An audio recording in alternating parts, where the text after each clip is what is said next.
I don't know how Joe Scarborough ever comes back from this. I don't. Because he was basically the Iraqi minister of information. The guy who, if you remember back in the day, was standing on the street denying that the Americans had taken over Baghdad while the Americans were taking over Baghdad. He was the chief disinformation, misinformation purveyor of anyone in media. He was Biden's chosen liar. And he lied to his audience either, and there he says he basically wouldn't change anything. And the reality is that he's a moron. Either he's a complete moron. There's only two options. Either he's a complete moron, or he was effectively acknowledged and paid as a propagandist by Joe Biden to tell his audience something that is 100% not true. There's only two options.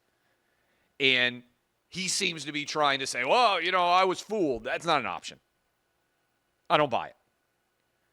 If I can watch Joe Biden and tell that he has dementia and that he's not physically able to be president, and I've never met him, and I can judge that, then how in the world can you argue, with all of your experience of knowing Joe Biden, including your wife knowing him for 50 years, that this is the best version of Joe Biden? He didn't argue, which I would have disagreed with, but he didn't argue, hey, Biden's not perfect, but he's better than Trump. That's an argument that I would have disagreed with, but at least it would not be a lie. 82-year-old Joe Biden, as everyone saw on June 27th, is nowhere near the best version of himself. And so to argue that is absolutely, in my opinion, it ends your career as someone who can be taken seriously. Now, if you want to go work in Democrat politics and you want to be a professional propagandist like Karine Jean-Pierre or Jen Psaki, that's fine. But you're not that in theory.